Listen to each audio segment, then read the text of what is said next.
Hey everybody, welcome to the GMG review. Today we're taking a look at Warhammer 40,000 Kill Team Moroch, the latest Kill Team 2-player battle box from Games Workshop, which they kindly sent to me as a complimentary advance review copy. Now, what do we got here? Well, much like Chalnath before it, and most recently Nockmund, the previous boxes, we have two new kill teams in here, featuring brand new accessory frames for some existing models and a whole new model set, which is of course the Traitor Guard Regiment. This is not a retooling of the Warhammer Blackstone Fortress quest ones. This is actually a brand new frame. It has its own accessory frame, which kind of leads me to believe that this is going to be a standalone unit in the new Chaos Space Marine book, which I think would be really cool to go with the cultists, some actual Traitor Guardsmen. We have an accessory frame for the Phobos Incursor / Infiltrator sprue, as well as some stats, well, not really new stats, but stats for the Reavers in here as well. Basically, anyone in Phobos armor. So it gives you roughly a, I think there's 5, 6, 7 plus 4, 11, 12, 13 overall profiles in here, and you get to pick a 6 model kill team out of it for the Space Marines. So we're going to dive in here, talk about the Outpost Fury Epsil 5, where the Traitor Guardsmen have basically taken over, and they send in a Phobos kill team to go, deal with that old problem. You get your usual stuff in here, rolling up cool names for all your chapter guys. So, for instance, if I'm playing my Ultramarines, which I am, I'd be named Alonius Tarentus as my sergeant. Or I could be Agnathio Cronus as my surname. Get some cool squad quirks, So let's say it's gunships for our base of operations. Prizing rapid response, this kill team relies upon a squadron of armored gunships to bear them swiftly into battle and extract them at speed. And then their quirk is they're vengeful. The battle buzz of this kill team seek to settle some manner of honor, and in doing so take vengeance for a wrong done to their chapter. Maybe this particular guard regiment was hanging out with the Ultramarines and betrayed them. On top of that, you're going to get a bespoke campaign, so 6 mission, I think it's actually 9 mission narrative campaign to play with as well, play through. I think it goes all the way till 3.3. Yeah, so you get 9 missions, which is fun for some spec ops. And you get rules for the terrain that comes in here as well for the kill zone, which is the Nockmund STC Hab terrain. You get all the basic rules for it. So pretty simple. The landing pad's a vantage point. You get the landing pad fuel tanks though that could explode, which I think is pretty cool. Basically they become like a secondary objective marker, so I think it's kind of neat. In such missions, Fronteris landing pad fuel tanks are treated as an objective marker, except that friendly operative controls a Fronteris landing pad if it's within 1 inch of the fuel tank, and its total APL characteristic of friendly operatives is more. So you're basically trying to control the fuel if the pad is an objective. So rules for using it as an objective marker in the missions. Primarily, I think, in the spec ops missions. Also, its door and its steps basically give you some basic rules too. Then we also have the Hab bunker, which is the living quarters.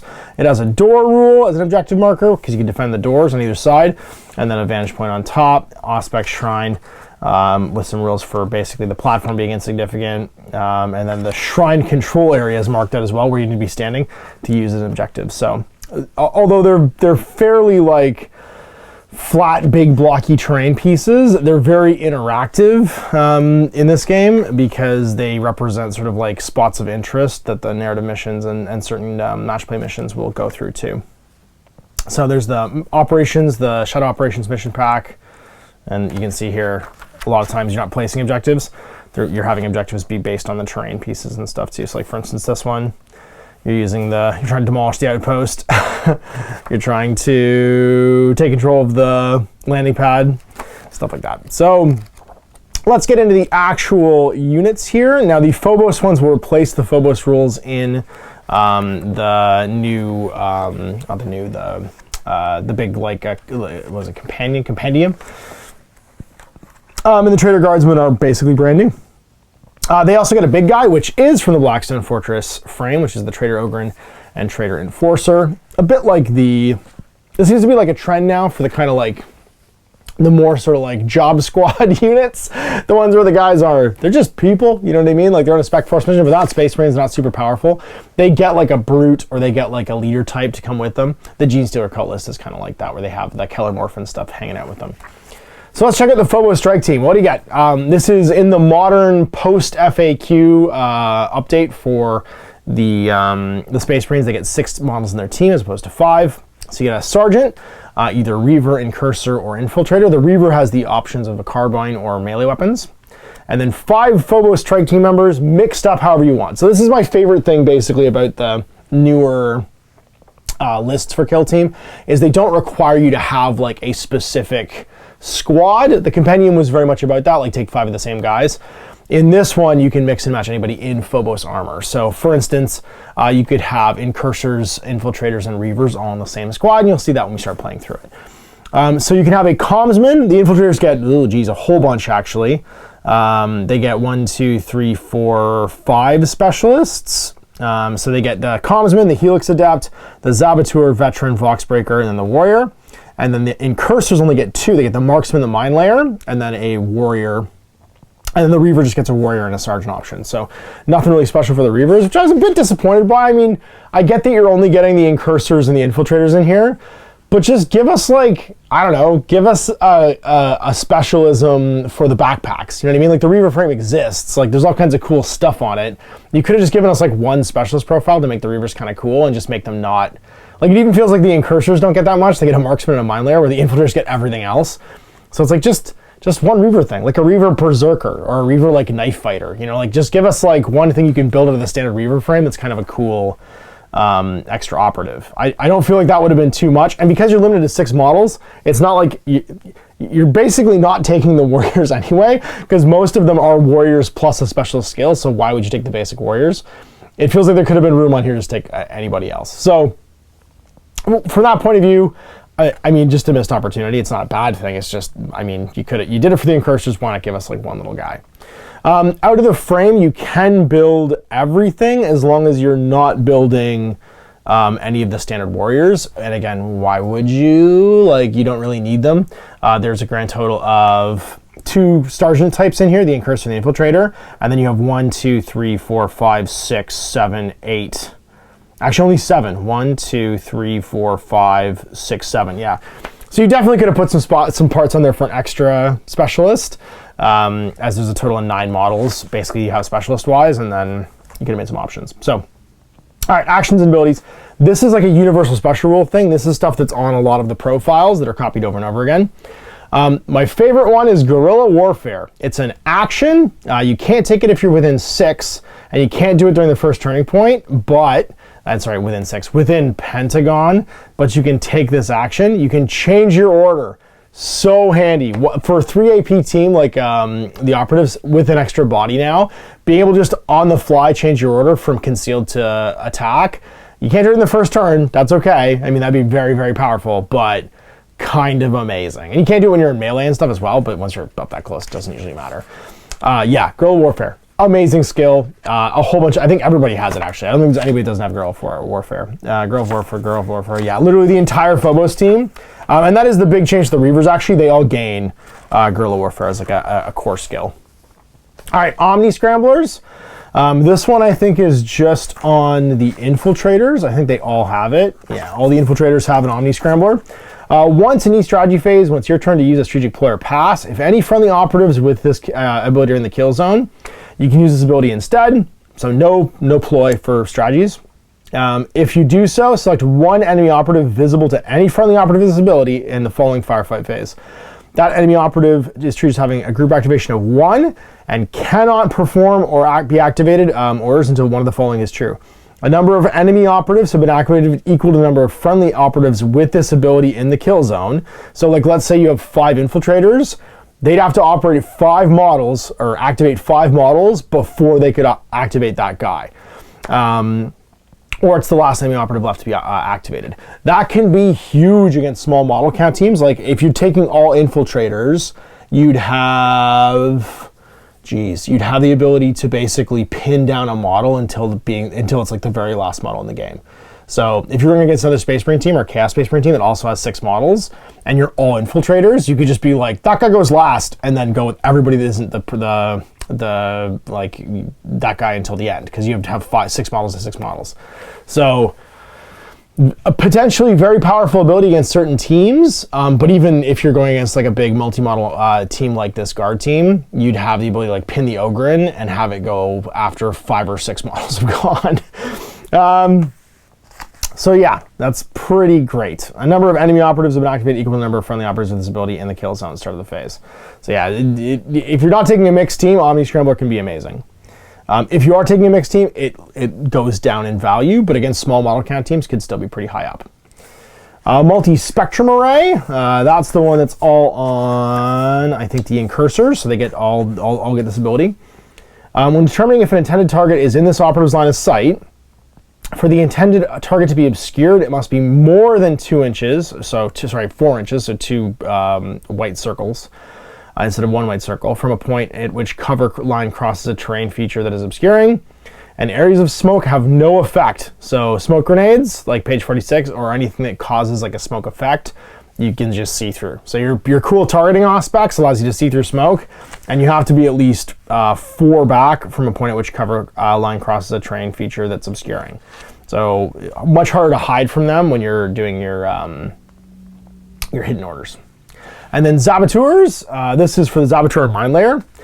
An operative can perform this action while within triangle, so 1 inch of one of your Saboteur tokens. Unless the operative is a Saboteur or Mine Layer operative, an operative cannot perform this action while within engagement range of an enemy objective, and this action is performed to remove that Saboteur token.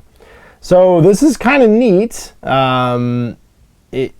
Basically, an operative can perform this action within 1 inch of one of your Saboteur tokens. Unless the operative is a Saboteur or Mine Layer operative, an operative cannot perform this action while within engagement range of an enemy operative.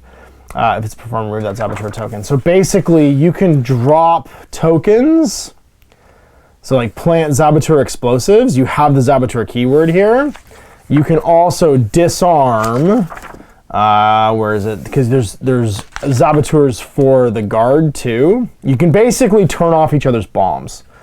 Commsman, Corpseman, where is it? Butcher, Grenadier, is that the one that has it? No. There are other Saboteurs though, that's the thing. And it's basically allowing you to turn off enemy tokens. Trench Trooper, Chieftain, Traitor Trooper. I thought there was a Saboteur in here as well. Maybe there isn't. Wicked Blades, Incendiary Shells, Frag Grenade, Crack Grenade. No, maybe not in this team.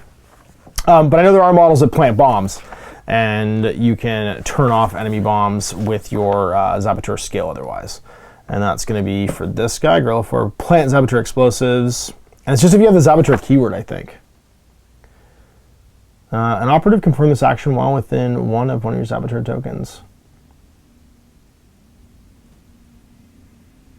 Yeah, and you can do it basically when you're not, and you'll find all these comm actions abilities of the Phobos Strike team. So I guess if you have the Saboteur keyword, you just get that.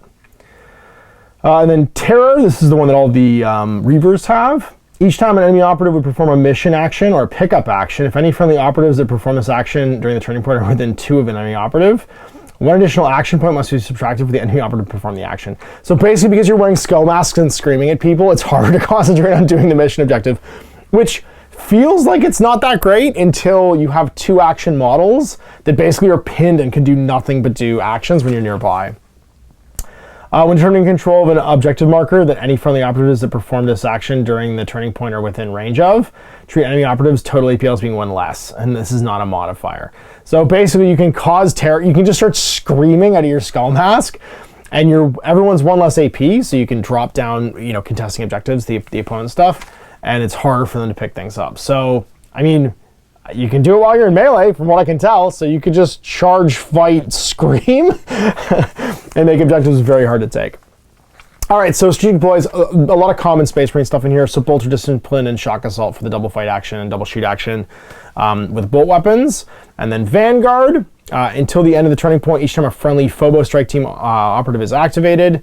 During the activation, it can ignore the first circle of it if it travels for a climb, drop, or traverse. So basically, you don't get +1 circle, but you don't lose it going over stuff. So you just become very good at clearing terrain.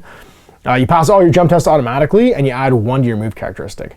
So if you're not fighting, especially in the first turn, Vanguard can be really handy because you're just hurdling all of the whatchamacallit, the terrain, and you're moving an extra inch. So potentially very cool. And then Nation Out of Fear, until the end of the turning point, you can ignore all modifiers to APL for friendly Phobos strike team operatives, and you're not injured. So for 1 CP, everybody basically clears their injured status and ignores their whatchamacallit, their AP restrictions. So late game, a Nation Out of Fear for 1 CP could be huge, because you just bring the whole team back online and go, no, we're Space Marines, we fight. And then your attack ploys, Stealth Assault, use this tactical ploy when a friendly Phobos strike team operative with a conceal order that is not within engagement range is activated. They can't make shooting attacks the first time the operative performs a fight action during that activation. In the resolve successful hit step of the combat, the first time you resolve your successful hits, you can immediately resolve another successful hit. So basically you do a double hit. But unless the operative can perform a charge action while it has a conceal order, e.g. the Assassin Battle Honor, when it's activated, you will need to change its order to engage to use this tactical ploy. So basically, when you pick them to, so you have to start concealed, then you have to pick them to go, then you use this ploy, then you change it to assault, and it's basically a charge out of hiding ability. So you want to be like hiding during the first turn, and then you play this ploy when someone out of hiding is going to make a charge order, and you change to assault. So it's only good turn 2 and more, but very cool ability. Transhuman. So use tactical ploy in the roll defense dice step of a shooting attack. After rolling defense dice, you can retain 1 of your normal successes as a crit. So basically for 1 CP, jump to a crit. 1 step ahead, use this tactical ploy at the end of the select kill team step in the mission sequence. After kill teams have been revealed, you can remove 1 friendly Phobos strike team operative from your kill team and add a different one. If both players have a similar ability, the defender goes first. That's kind of neat. So you see what your opponent's team is, and then go, oh, I don't really want to take this guy, and you, for 1 CP, because you do earn your CP during list creation, because you have a leader, you can spend 1 basically after revealing to switch a guy out and be like, this guy's going to be better, and just change it. And then Elite Reconnaissance, you can redeploy up to 2 friendly Phobos strike team operatives that are wholly within your drop zone as if it were the setup objectives mission sequence.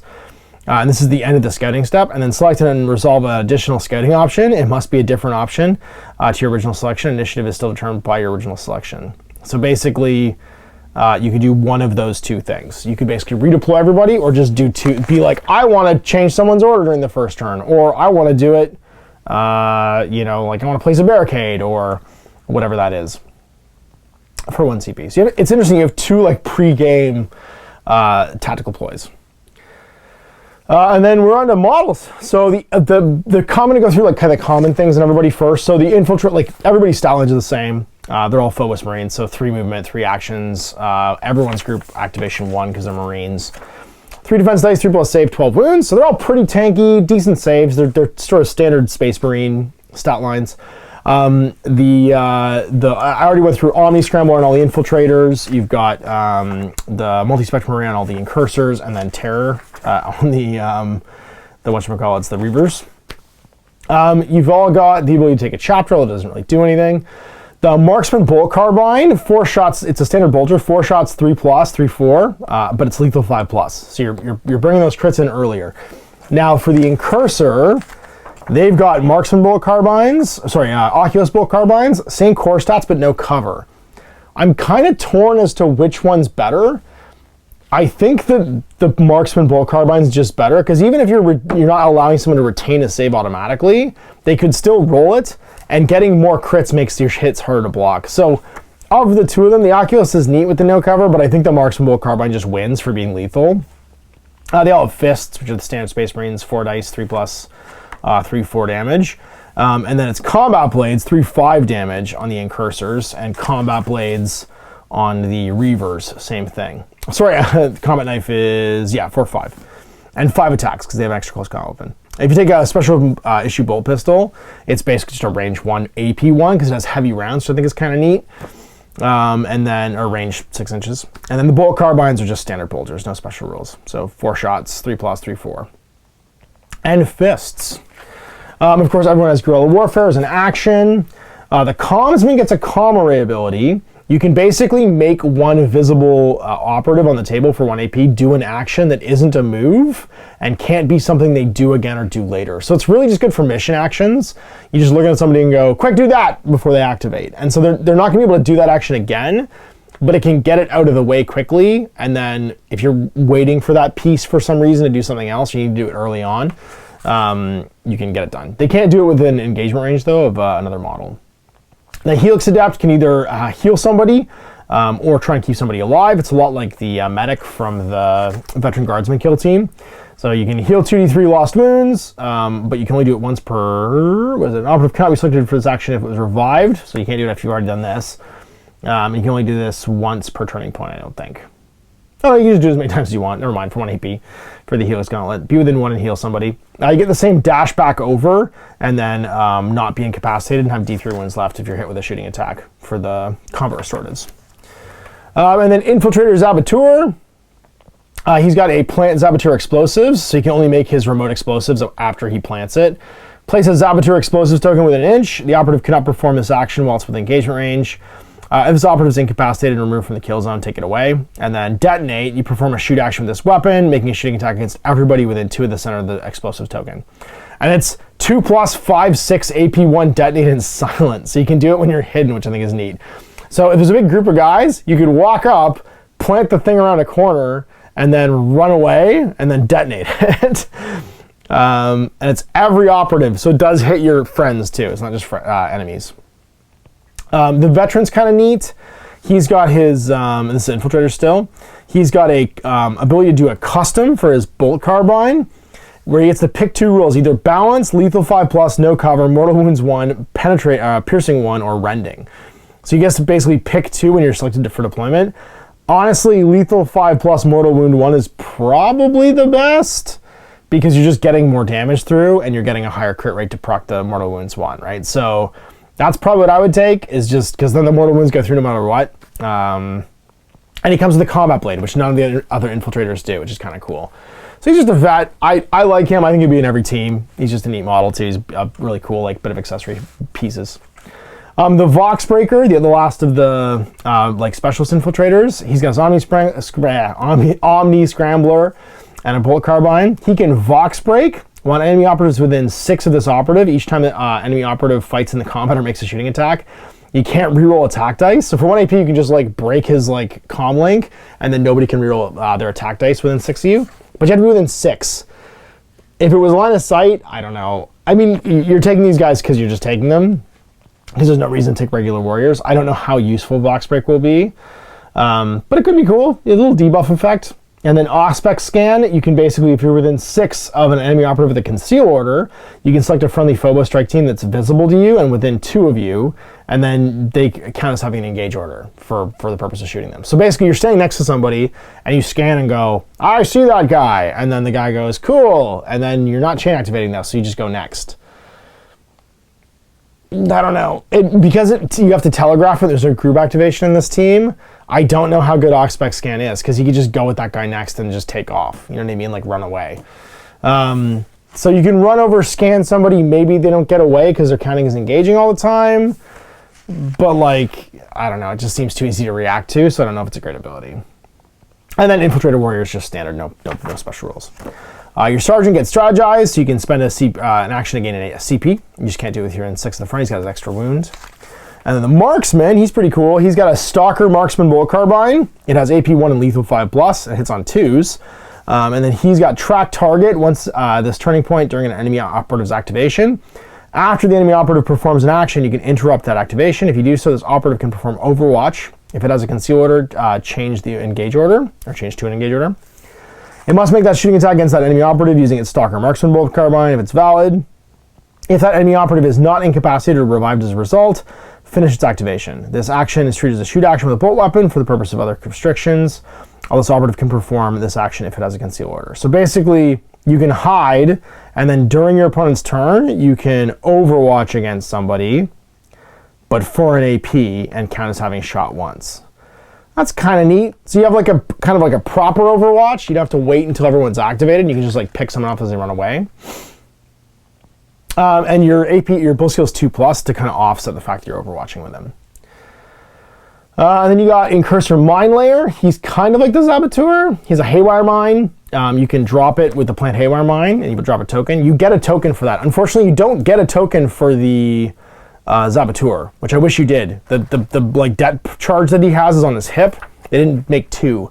I wish there was a planted one because I modeled the Mine Layer one, but I'm gonna have to use it for both, or whichever one's down. I just wish the little debt pack had been on that frame twice. So you can plant a Haywire Mine, and then again you can blow up the Haywire Mine.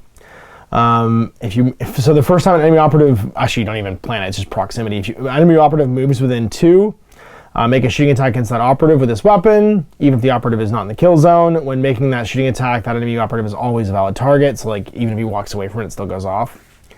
Then remove the operative's Haywire Mine token. An operative cannot make a shooting attack with this weapon by any other means, or if the Haywire Mine token is not in the kill zone. So it has lethal 5+, no cover proximity, and it does stun, right? So it's 2+, 2/4 damage, and like just zaps people. And then you get a core Incursor Warrior. So again, only 2 Incursor specialists, although one of them's really, really good. And this one not taking an action at detonate probably makes it better than the other Saboteur, strictly speaking. And then your Incursor Sergeant, again, extra wound, strategize. And then your Reaver Warrior, he's basically the same as the standard Reaver Warrior in the other book, but has Guerrilla Warfare and Terror. And then your Sergeant, +1 wound and strategize. You can buy a grapnel launcher. So you get your grapnel launcher, basically, each time this model ascends or descends, the first vertical distance up to 3, so 6 inches, counts as 1 for the climb. So basically you reduce 6 inches of movement to 3. This operative does not need to be within 1 of a physical and climbable part of a terrain feature to climb it, so you can like Batman your way over. Each time this operative drops, the intended location can be any vertical distance from the level it occupies, and each time this operative drops, it counts any vertical distance as half for the drop. So that's pretty cool. You basically can Batman around for 1 equipment point. Grav Shoot for 2. During the mission sequence, after resolving your selected option in the scouting step, if this operative is wholly within your drop zone, it can perform a Grav Shoot insertion. If it does so, you can perform a free normal move. For that action, it has a movement characteristic of 2 and can fly. It's just weird. It just doesn't, it's not that much extra movement. And then each time this operative moves off a vantage point, it counts as flying so long as it doesn't move to a higher vantage point and ends that move lower. So you just drop down for free. Smoke grenade for 3. You get your standard smoke grenade rules. Shot grenades, frag grenades, crack grenades, throwing knives, and purity seals. I think throwing knives is the coolest. It's limited but silent. So you basically throw a 4-shot, 3+, 2/5 bolter once per game, range 6, limited silent. So you can do it while concealed. So I really like the throwing knife. It's 2 equipment points, but it means that you can walk up to the edge of something, getting ready to do that hidden charge, the surprise assault, and still hum a knife at somebody and kill them that's maybe already activated or hasn't activated yet. It's once per game, but if you're setting up that charge anyway, you probably only need it once, and then you're active and in melee. You've got an engage order. And then purity seals, free command reroll. I don't know, I see taking probably the throwing knives for like the 2 melee pieces you're gonna have. Smoke grenades. I don't know, I like I like all of the types. The infiltrators are really cool because of the Omni Scramblers. I don't know, I'd probably still take a mixed team. I'd probably take like 3 and 3. And then your specialisms for battle honors, ghost, assassins, the charge while you're concealed, mobile. I perform a fallback action from 1 action point. Raider, charge while in engagement range of enemy operatives, which is kind of neat. Guerrilla, for the purpose of guerrilla warfare action, you can do it while you're within 2 or outside of 2 as opposed to outside of 6. And then dynamic, each time this operative is activated, you can ignore any or all modifiers to its APL and movement. And you get some cool rare equipment too. This stuff's way OP, it's all for narrative play, but like the Artificer's Blade, you just pick a knife and it's got +1 to its crit damage and lethal 5+. The Umbra Shroud's ridiculous. Each time a shooting attack is made against this operative, in the roll attack dice step of the shooting attack, your opponent must reroll their successful crits. Oh my god. Yeah, stuff like that. And then the Lodestar class Auspex Shroud Skulls. You can add 1 to your casualty recovery test and enhanced surveillance system for your requisitions. So lots of neat stuff for the narrative play. And then we're into the Blooded Kill Team. So I don't know why they're not called Traitor Guardsmen. They're called Blooded. I guess that's just their like I don't know, they're like, we needed a unique name for this, so this is our unique name. And that way you could still do an Astra Militarum kill team, I guess, and play them as Chaos. So you have to take one traitor chieftain. He's your sergeant, basically. He can have an auto pistol or las pistol, a chainsword or a power weapon, bow pistol and chainsword, bolter and bayonet, plasma pistol and improvised blade. It's one of those options, which is weird. I don't know why you have to mix those in particular. And then 9 blooded. So you can have a grenadier, butcher, commsman, corpsman, flenser, gunners. You can include each gunner, you can include 2 gunners out of the possible 4. So flamer, grenade launcher, melta gun, plasma gun, a sharpshooter, a thug, a trench sweeper, a trooper. And then 4 blooded, selected from the following list, either a trooper, so you have 4 more troops, which is kind of like the veteran guardsman kill team, a traitor enforcer, which counts as 2, and a traitor ogre, which counts as 2. So you're going to end up with 12 models, basically, if you take the 2 big guys, or 14 if you're just taking regular troopers.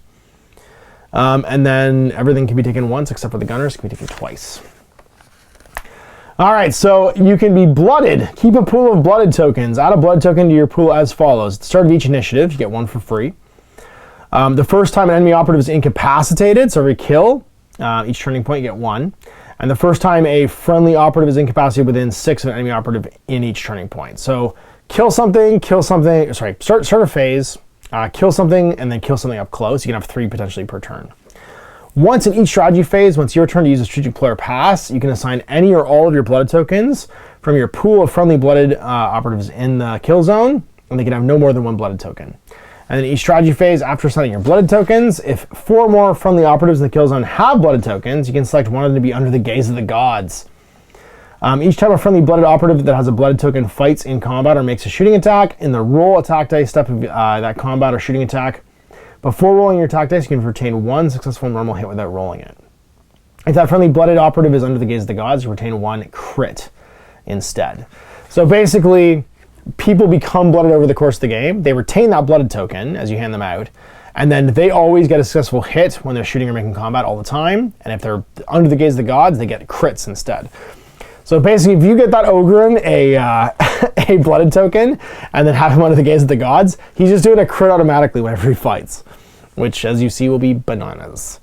This sniper could be good too because of the mortal wounds.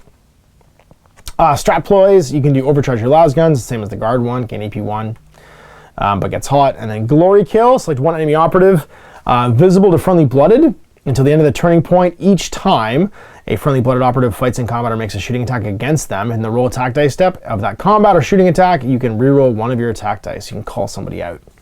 And then reckless aspirants.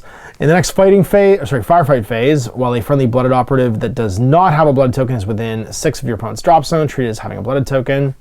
And then dirty fighters, until the end of the turning point, each time a friendly blooded operative fights in combat, in the roll attack dice step of the combat, if another friendly operative is supporting, you can retain 1 normal hit as a crit, excluding the normal hit that's retained as a result of a blooded token. So basically, you can gang up on people, you can be within 6 of the enemy deployment edge, and then have a blooded token for free. You can reroll against somebody, or you can blow up your las guns. And then tac ploys, callous disregard. I like this one. Uses tac ploy when a shooting attack is declared for a friendly blooded operative. For that shooting attack, having other friendly operatives within engagement of the target does not prevent them from being a valid target. While determining line of sight, enemy operatives cannot use friendly operatives' bases as cover. In the roll attack dice step of that shooting attack, failed hits are instead retained separately as successful normal hits. And in the resolve successful hit step of the shooting attack, those hits retained inflict damage on 1 friendly operative within engagement range of the target. So when you're shooting, failed hits are retained separately as successful hits, and those ones go into your own guy. So you can shoot into combat for 1, which is kind of cool. Moment of repute, use it when a friendly blooded operative is under the gaze of the gods and they get +1 of their AP. A reward earned, use this tactical ploy when an enemy operative is incapacitated by a friendly blooded operative within 2, add 1 to the blooded token pool. And then dark favor, use this tactical ploy when a friendly blooded operative that has a blood token selected as the target of a shooting attack. Select one of the other friendly blooded operative that doesn't have a blooded token, is within 2 and is visible, and then it shoots them instead. So basically redirect the target of an attack to somebody who's not them. All right, so common guardsman stuff, they all have 3 move, 2 AP, 1 group allowance, unless it's the trooper. The troopers are all 2. Where are the troopers at? Their group activate 2. So many specialists. Yeah, GA2. 3 defense, 5+ save, 7 wounds. All the specialists, however, I think have 8. No, just that one.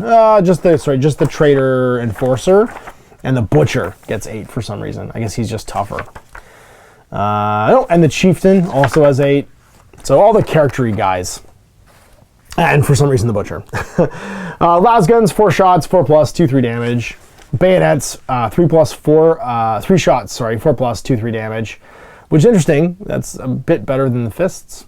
And then they've all got, I think, just the blooded skills. That's going to be it, yeah. Militarum Traitors is their keyword, which is neat.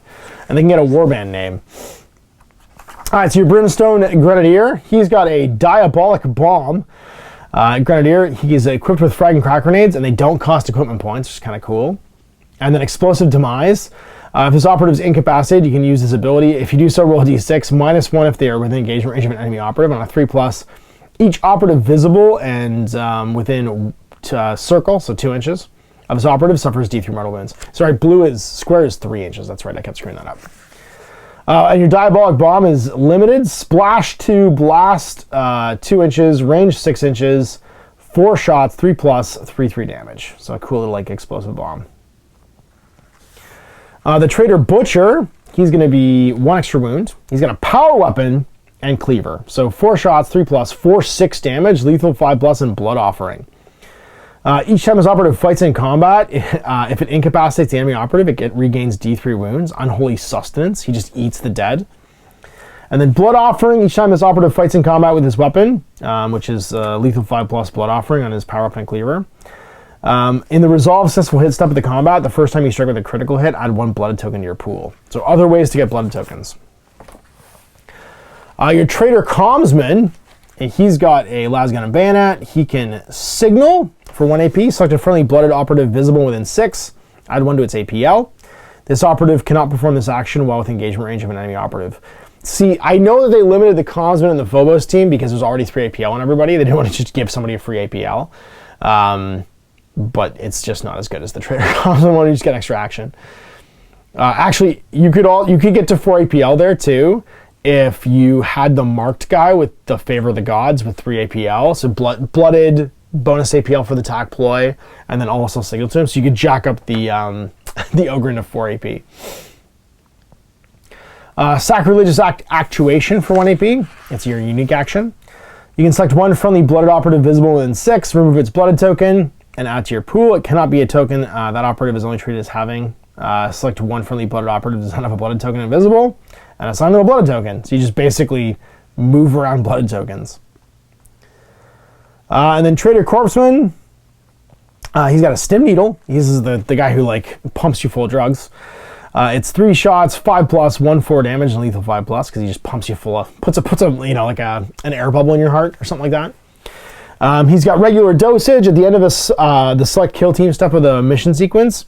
If this operative is selected for deployment, you can select 1 friendly blooded operative to gain a stim effect, which you're going to give to the Ogren.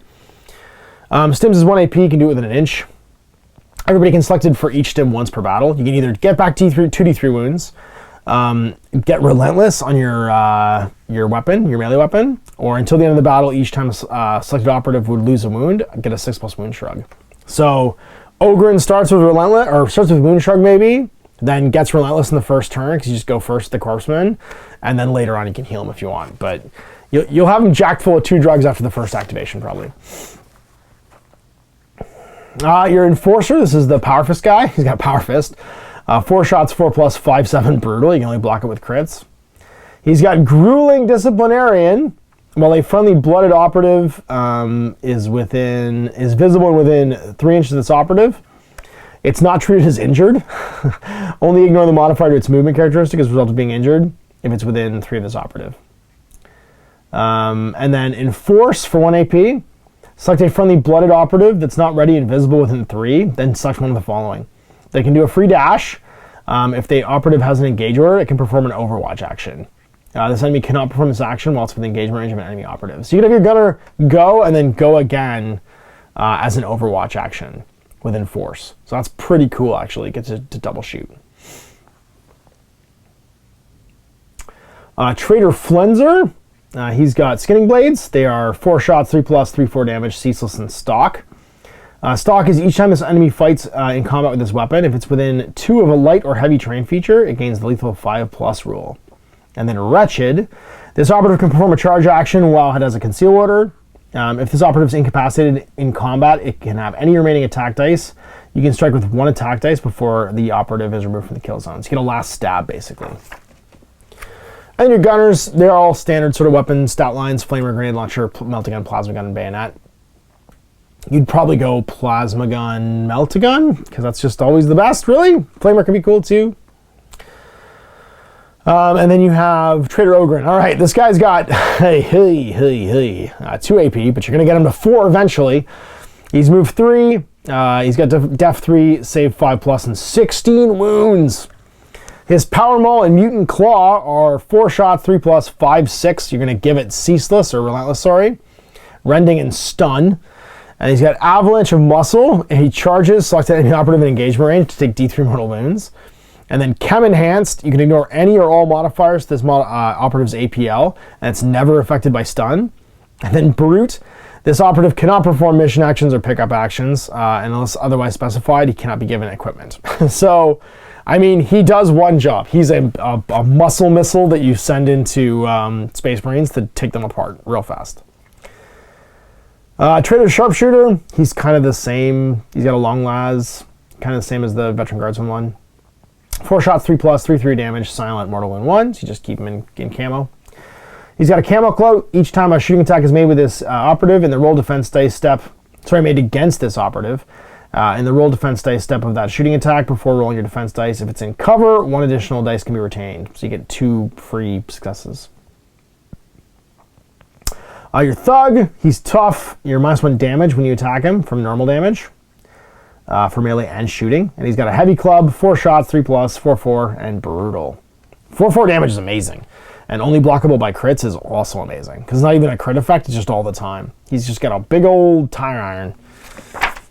And he's got a 4+ armor save, which is actually worth noting too. He's slightly tougher. And like the Traitor Thug he's an interesting piece. He's tougher than he looks.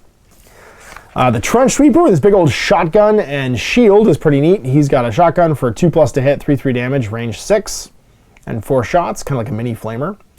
And then Bayonet and Shield for melee. He's got 3 shots, 3+, 2/3 damage. And the Shield rule, each time this operative fights in combat with this weapon, in the resolve successful hit step of the combat, each time it parries, cancel 2 hits instead of 1. And then Shielding, each time this operative is activated, you can use this ability. If you do so until the operative's next activated, each time a shooting attack is made against this operative, in the roll defense dice step of the shooting attack, you can reroll any roll defense dice and subtract 2 from your movement. So it's heavy, but you can walk up slowly with the shield. Troopers are just as standard. He has a 4+ armor save too, which is interesting. And then your Chieftain, your leader, he's got tons of loadouts, but they're kind of weird. I'd probably go power weapon, just because you want another melee guy. The plasma pistol and knife one just doesn't seem great. Yeah, probably not. He has an extra wound. It's just not as flexible as you'd think it would be. Auto pistol or las pistol, chainsword or power weapons. You could go like, the auto pistol, las pistol are kind of, why would you not take, they're kind of the same. They're identical, yeah. Power weapons, a lethal 5+, 4/6 damage, which is great. Bolt pistol and chainsword, slightly better damage pistol. Chainsword is 3/4 damage balance, which is nice. Bolt gun and bayonet, maybe just a shooting model. Bolt gun's pretty cool, actually. Yeah, 3/4 damage. I don't know. I think just the auto pistol, las pistol, and power weapon just seems the best. You're kind of going either all into melee, balance with the bolt pistol and chainsword, or then all into shooting with the plasma pistol or the bolt pistol. Plasma pistol is so short ranged. Taking that into bayonet just doesn't seem to make any sense. And then you have Blooded Icon. Once per turning point, when a friendly blooded operative with a blooded token is incapacitated within 6 of you, you can add that token to your pool. You just suck them up, basically. And then Lead with Strength. Each time this operative fights in combat or makes a shooting attack, if it has a blooded token and is more than 6 from the drop zone, treat it as if it's under the gaze of the gods. So that's pretty cool. You get to retain crits all the time. So I think an aggressive, like, chieftain piece, probably with the power weapon, feels the best. And then equipment, Frag and Crack, armor plates. You can improve your you reroll your dice results of 1. The 4+ armor guys, it's almost worth taking. With the shield guy, reroll the 1s. Actually, so you can reroll all with him. So take the brute with the club, and then give him armor plates, and he's got a 4+ save rerolling 1s. You can take a chem breather, ignore any or all modifiers to this operative's APL, and it's not affected by stun. Sinister trophy, well, this is when you give the Ogre probably. While an enemy operative is within engagement range of this operative, subtract 1 from the attack characteristic of melee weapons it's equipped with. And then incendiary shells for the trench sweeper only. His shotgun gains blast 1 inch and subtract 1 from its normal damage. So it becomes 2-3 damage, but it gets blast. That's kind of cool. And then beast pelt. Each time a shooting attack is made against this operative, if the weapon has blast or torrent in the roll defense dice step, you can re-roll 1 of your defense dice. And this model is unaffected by splash. For one, I don't know. And then wicked blades. Select a bayonet, and shield, or improvised blade. Add 1 to its normal damage. If you select a bayonet and shield, it costs 2, otherwise it costs 1. So your trench sweeper guy can have a slightly better knife. And then battle honors, they're all over the place, but shoot good, ardent on the trigger. If you're within 6 of the target, you can reroll any or all of your attack dice. So basically just get close and shoot lots. Motivation for violence, each time you perform a charge, get +1 inch of movement. Bit of resolve. Each time a shooting attack is made against this operative in the roll defense dice step of the shooting attack, if this operative is less than its starting number of wounds, you can reroll 1 of your defense dice. Marauder. Once per turn, one friendly operative with this battle honor, except for your Ogrins, can perform a mission action and pick up for 1 less action cost. And then Zealous. If you're incapacitated, if it has a blooded token, 1 or more enemy operatives during the battle, add it back to your pool. And if it killed somebody and has a blood token, you just give it back. And then Audacious. In each firefight phase, while this operative does not have a blooded token and is within 6 of your opponent's deployment zone, treat it as if it had a blooded token. And then some crazy rare equipment, and an additional Brimstone Grenadier Bomb, which is better with no cover. Unholy Sigils for having blooded tokens. Bale Flame for your gunner. With a Flamer, you get +1 crit damage and AP 1. So, and then equipment for your base. Unholy Altars, Defiled Trophies, and Malign Influence. And then we're into, like I said, all the terrain rules and the Spec Ops mission, 9 missions using this cool new terrain. And that's it. Some native data cards for all your guys and some special sheets. And we're done. Kill Team Moroch. So I'm really excited about these books. I like that they put guys up in lights. I liked how big the Phobos team was. I do think you missed a trick basically to give the Reavers just something. They feel like an afterthought in here because they're also Phobos armor, and I wish they just had even just one specialist, even just one, like, you know, he's the Punisher, right? Makes an example out of people, like has some kind of like kill counter sort of thing, or like a special grav shoot guy for modeling grav shoots. Just using what's already on that frame, I think you could have come up with something to give like 1 or 2 more profiles. And yeah, and the Traitor Guard feel really fleshed out. I like the blood token system. They feel like they are Khorne based a little bit with their Blood for the Blood Godlust. But the models are super cool, and I'm pumped because I've just done the Iron Warriors, so I want to do some slaves to go with the Iron Warriors. Some Traitor Guard feels right. And yeah, and I'm excited for that Codex too, so getting a little sneak peek at the new models was really cool. So fun to paint. I'm excited to play the game, which you'll be able to see next week. Till the mash. Hey there, I hope you enjoyed that video. There are tons of other games already recorded for you to watch. Click over to my channel page if you haven't already, and have a look through the dozens of playlists full of videos. I guarantee you'll discover a game you haven't seen played before. I put out new videos 7 days a week, and every day is themed to a different genre as I continue to explore the wider world of gaming. Of course, none of that's possible without you, the viewer, so click a like and subscribe if you'd like to stay on top of what's happening here daily. My 2 kids and I are massively grateful to be able to have the flexibility of this job so I can always maximize my time with them. If you want to support me continuing to put out this content, it's only possible because of my amazing backers on Patreon who support the studio, equipment, and model cost, as well as being how I make the bulk of my living.